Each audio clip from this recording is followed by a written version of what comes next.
topics. Why do you think socialism has become a dirty word in our society when such a system has worked well for European countries?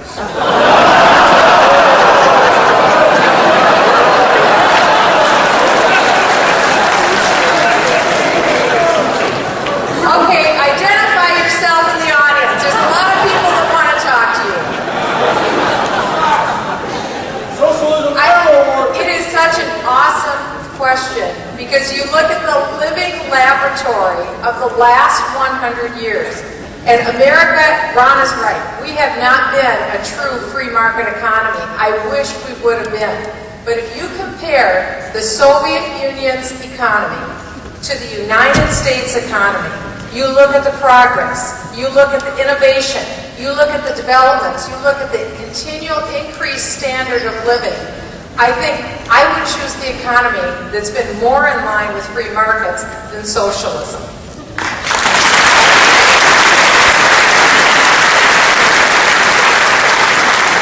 I just want to add one thing, because obviously freedom is more productive and we have a great more prosperity in socialism.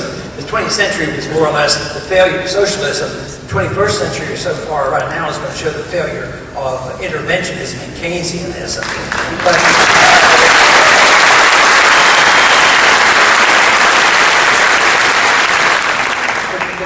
socialism, can't work, according to Mises, mainly because there's no pricing structure, and that's where we get into our problem. So it can't work, won't work, and we shouldn't give up on it. We have to realize that we've had a grand experiment. Let's not give up on it.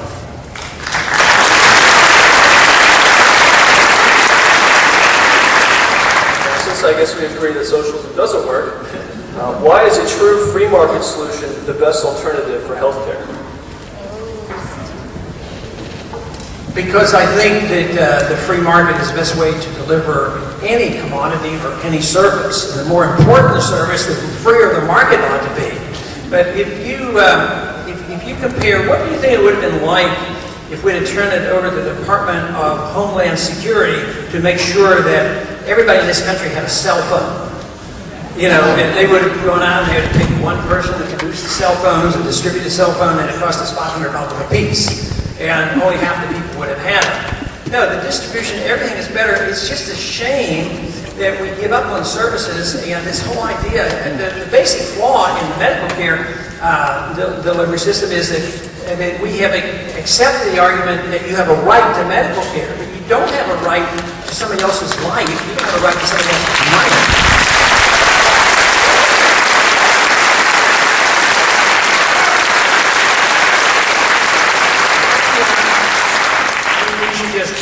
That's an understanding of the market. Once you understand the market, you don't have to try to justify a little bit of socialism in certain areas. That's where the flaw is. Education!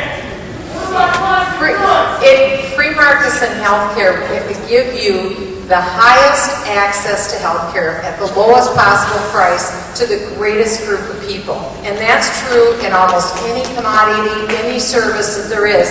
That's what free markets deliver. And probably the best alternative to the current crisis now, the best alternative to government takeover of healthcare would be fairly simple, and it'd be a very quick bill, and it would be this. It would be, government doesn't own your healthcare, your employer doesn't own your healthcare, you own your healthcare.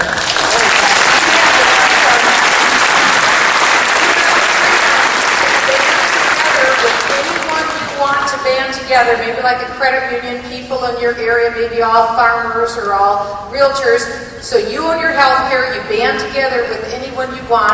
You have the right to buy any level of coverage you want from anyone you want, anywhere you want.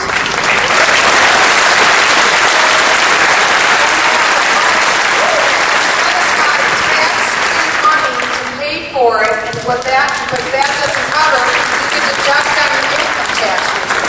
And then you have real lawsuit reform, that solves 95% of the problem. We'll always have a safety net for people who, through no fault of their own, can't afford to get health care. Maybe they're disabled or whatever.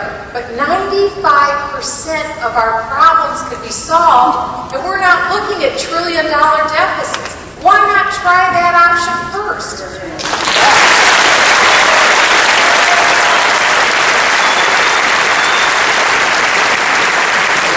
This touches on the same topic. Is healthcare a right? Why or why not? I think I just answered it. No, it's not a right, because you don't have a right to life. You're right, and if you had a right to medical care, it would mean you have a right to take it away from somebody else, and you don't have a right to somebody else's life. So whether it's, no matter what it is, the government has no authority to give you stuff. It can be boiled down to what Bastiat writes in the law. And I think it's such a simple, clear answer. Bastiat in the law says that if you can't go to your neighbor and take what you want or do anything as an individual, neither can the government.